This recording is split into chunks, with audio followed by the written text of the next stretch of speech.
Bonjour à toutes et à tous. Le thème qu'on va aborder s'intitule Généralité sur les normes d'installation électrique et les textes réglementaires en vigueur. Il se compose des chapitres suivants. 1. Généralité sur la normalisation. Définition, rôle, organisation. 2. Organisme chargé de la normalisation dans le monde. 3. Généralité sur les dispositifs d'évaluation de la conformité, normes, réglementations, accréditation, homologation, marquage CE et label. 4. Les normes internationales. 5. Les principales normes électriques françaises. 6. Les principaux textes électriques réglementaires UTEC. Dans un premier temps, on va voir ensemble les chapitres 1 et 2, puis on enchaînera pour le reste dans une deuxième séance. Dans le premier chapitre intitulé Généralité sur la normalisation, on commence par voir 1. Qu'est-ce que c'est qu'une norme? Une norme est un document de référence approuvé par un institut de normalisation reconnu tel que AFNOR pour la France ou IMANOR pour le Maroc. Il définit des caractéristiques et des règles volontaires applicables aux activités. Il est le consensus entre l'ensemble des parties prenantes d'un marché ou d'un secteur d'activité. La norme par nature est d'application volontaire, mais comme elle est référencée toujours dans les pièces contractuelles des projets, il s'impose aux parties prenantes et devient obligatoire. Il ne faut pas aussi oublier que la réglementation peut rendre d'application obligatoire tout ou partie d'une norme. La normalisation peut également venir en appui de la réglementation technique. Je saisis cette opportunité pour partager avec vous mon retour d'expérience pour ce sujet. Je vous incite à bien regarder et analyser dans vos documents contractuels la liste des normes et réglementations applicables pour éviter toute éventuelle surprise qui peut avoir des incidences techniques et financières négatives pour le projet. 2. À quoi sert une norme? Une norme permet de définir un langage commun entre les acteurs économiques, producteurs, utilisateurs et consommateurs, de clarifier, d'harmoniser les pratiques et de définir le niveau de qualité, de sécurité, de compatibilité, de moindre impact environnemental des produits, services et pratiques. Les normes facilitent les échanges commerciaux tant nationaux qu'internationaux et contribuent à mieux structurer l'économie et à faciliter la vie quotidienne de chacun. 3. Que peut-on normaliser? La normalisation concerne de nombreux domaines essentiels à la vie économique. C'est ainsi que les recommandations de la norme peuvent porter aussi bien sur des produits, procédés, bonnes pratiques, méthodes de mesure et d'essai, systèmes d'organisation. Ayant pour objectif de définir un langage commun, la normalisation se concentre sur les performances essentielles. Il laisse à chacun la possibilité de se différencier au-delà de ce que recommande la norme. 4. Quelle est la différence entre normes et réglementation? La réglementation relève des pouvoirs publics. Elle est l'expression d'une loi, d'un règlement. Son application est imposée. Les normes ont un caractère volontaire, s'y conformer n'est pas une obligation. Elles traduisent l'engagement des entreprises de satisfaire un niveau de qualité et de sécurité reconnu et approuvé. Toutefois, leur application est rendue obligatoire dans les clauses des cahiers des charges des marchés ou par les arrêtés d'homologation. C'est le cas notamment des normes qui touchent à la sécurité et à la santé des consommateurs et des usagers. Je rappelle aussi que les normes peuvent soutenir la réglementation en étant citées par celle-ci comme document de référence. 5. Pourquoi intégrer la normalisation à la stratégie de l'entreprise? La normalisation concerne tous les types d'organisations, quelle que soit leur taille ou leur secteur d'activité. Une entreprise peut s'investir dans le champ de la normalisation pour 1.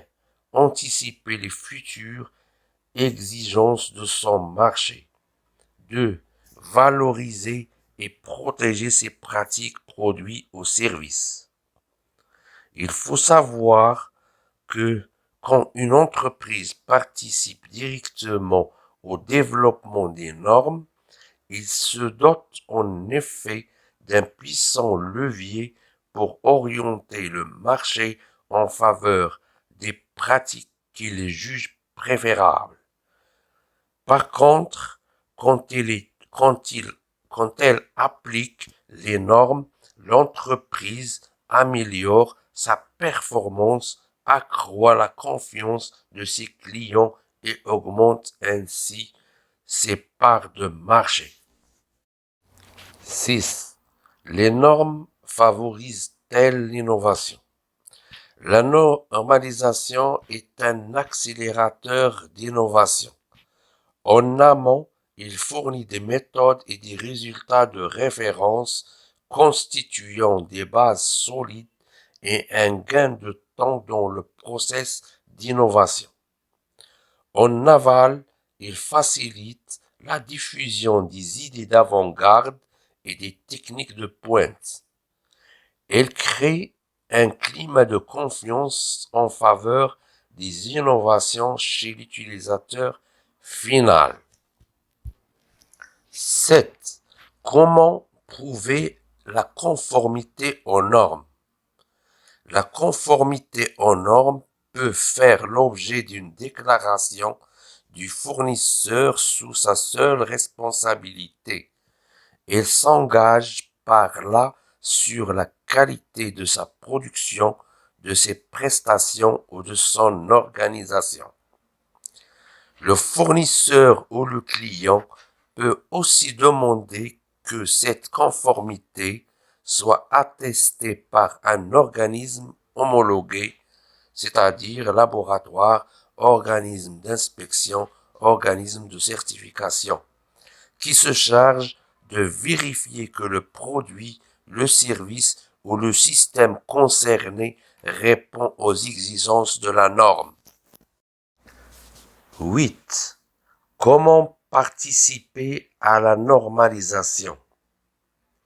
Il faut savoir que tout acteur intéressé peut demander à participer aux travaux d'une commission de normalisation. Elle en fait la demande auprès de l'organisme de normalisation. L'activité des commissions est gérée sous forme de projet qui nécessite l'apport technique des participants et leur contribution financière à la couverture des frais d'animation et de logistique. Un acteur économique qui intègre une commission de normalisation participe directement à la production des normes. 9. Comment une norme internationale peut devenir une norme nationale? 3 cas de figure se présentent. 1. Soit les normes internationales sont appliquées telles que au niveau national ou européen. 2. Soit des normes spécifiques sont élaborées par la CNLEC pour l'Europe, par l'UTE pour la France, par le CTN pour le Maroc. 3. Soit les normes européennes ou nationales sont élaborées à partir des normes internationales. Ainsi, pour ce cas de figure, on trouve les préfixes suivants.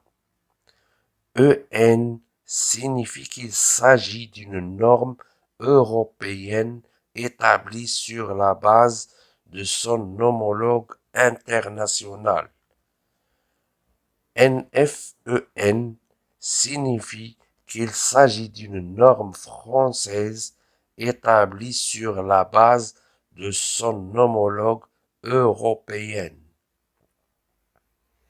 NF signifie qu'il s'agit d'une norme française produite par l'UTE et qui répond à des spécificités locales pour la France.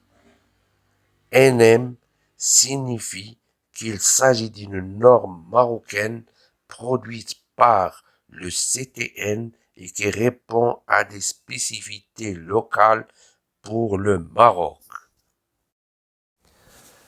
Maintenant, on va voir comment sont élaborées, homologuées et diffusées les normes. Donc, tout acteur économique peut proposer un projet de norme. Cette proposition est soumise à une commission de normalisation existante ou à créer, où se réunissent tous les partenaires intéressés par la future norme. Le projet est, selon les besoins, traité au niveau national, européen ou mondial. Quand une norme française ou marocaine est à l'état d'ébauche et de discussion préparatoire, un préfixe PR précède le préfixe NF ou NM. Une fois mis au point, le projet passe en phase de validation. C'est la consultation publique qui est ouverte à tous, appelée aussi enquête probatoire. Le document associé à une durée de validité limitée et ne constitue pas encore une recommandation. Il peut aussi subir des changements importants jusqu'à sa parution ou peut finalement ne jamais aboutir en tant que norme si aucun consensus ne parvient à réunir assez de votants pour l'approuver. Ou bien il peut ne retenir qu'une partie des éléments et reprendre le reste dans des normes préparées et discutées séparément, notamment si ces parties rentrent dans le champ de normes internationales. Le texte de la norme est ainsi enrichi par une série d'observations avant de prendre un caractère définitif pour être soumis à la validation de l'Institut de normalisation, c'est la phase homologation. L'ensemble de ce processus dure De 1 à 3 ans, les normes sont ensuite révisées périodiquement. Rôle de la normalisation. Le rôle de la normalisation consiste à développer des marchés, aider aux choix stratégiques de l'entreprise, protéger les consommateurs, soutenir la politique publique, choisir des produits, transférer les technologies nouvelles, rationaliser la production, clarifier les transactions. Organisation de la normalisation. Premièrement, on doit savoir que la normalisation se pratique sous l'égide d'organismes de normalisation internationaux, européens et nationaux. Ainsi, on trouve pour le domaine qui nous concerne, à savoir l'électricité et l'électrotechnique, on trouve au niveau international la Commission internationale pour l'électrotechnique, CEI. Au niveau européen, on trouve le Comité européen de normalisation électrotechnique, CNELEC. Au niveau français, on trouve l'Union technique de l'électricité, UTE. Au niveau marocain, on trouve le Comité technique de normalisation des produits électriques, le CTN. Et pour les autres secteurs, y compris le nôtre, on trouve au niveau international l'Organisation internationale de normalisation ISO. Au niveau européen, on trouve le Comité européen de normalisation, CEN. Au niveau français, on trouve l'Association française de normalisation, AFNOR. Au niveau marocain, on trouve l'Institut marocain de normalisation, IMANOR. Comme le montre ce schéma, le système français de normalisation et son homologue marocain s'appuient sur un réseau d'experts issus de tous les secteurs d'activité et répartis dans les commissions de normalisation. Leur rôle est d'apporter leur expertise et leur connaissance de chaque sujet afin de garantir la qualité de la norme. Les commissions de normalisation françaises sont animées par 25 bureaux de normalisation sectoriels ou par l'AFNOR qui assure également la coordination d'ensemble. À l'échelle internationale, l'AFNOR défend les intérêts français autant qu'institut membre des associations de normalisation européennes et internationales. Son influence est à la fois technique et stratégique essentielle pour les entreprises françaises car 90% des normes françaises sont mondiales. Pour le Maroc, malheureusement, je ne dispose pas d'éléments à partager avec vous concernant cette partie. Ce diagramme montre que pour l'élaboration de chaque norme, on doit respecter le principe de la hiérarchie montante, c'est-à-dire les textes d'une norme d'un niveau N doivent être extraits de ceux de la norme du niveau N+1 avec les spécificités de chaque pays et communauté. En résumé, la normalisation est un facteur de progrès qui contribue à la compétitivité des entreprises et à la protection des consommateurs. Elle participe à la maîtrise du marché intérieur et favorise le développement des exportations.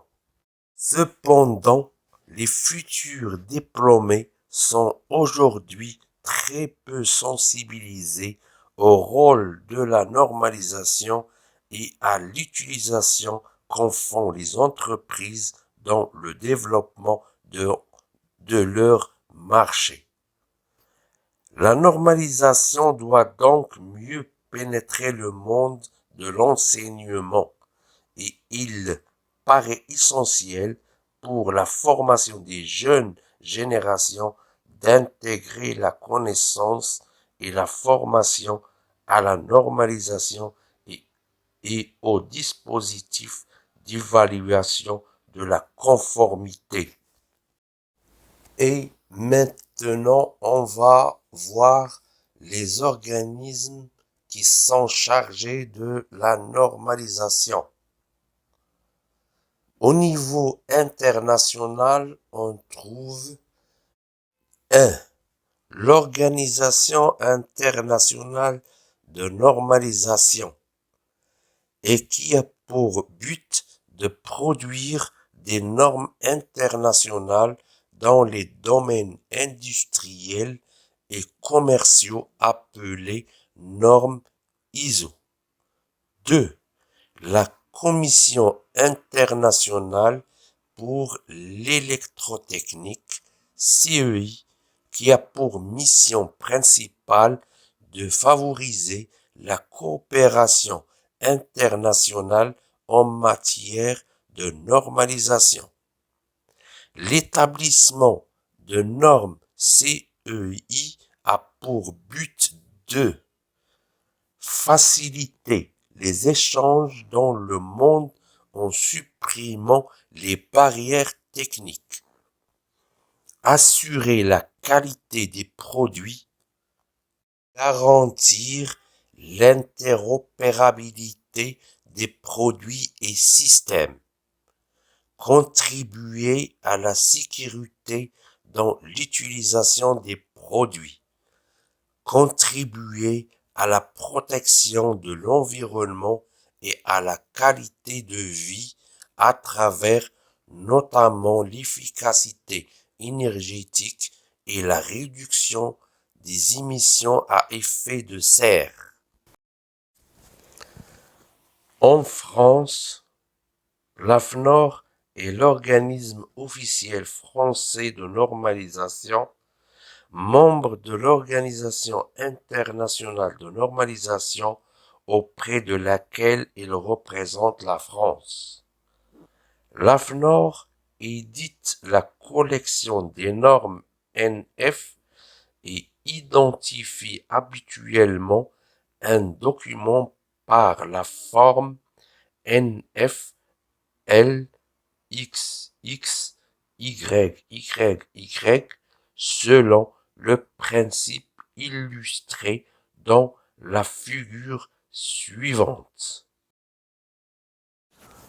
Au Maroc, Imanor est l'organisme officiel marocain chargé de la normalisation créé par le législateur marocain en 2010 en remplaçant le SNIMA qui était une entité rattachée au ministère chargé de l'industrie. Il représente le Maroc auprès des organismes internationaux de normalisation.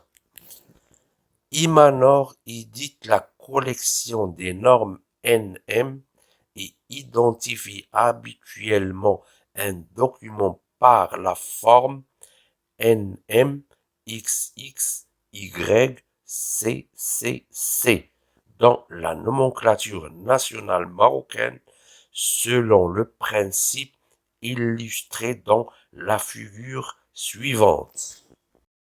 Le tableau suivant montre les différents domaines d'activité de la normalisation au Maroc.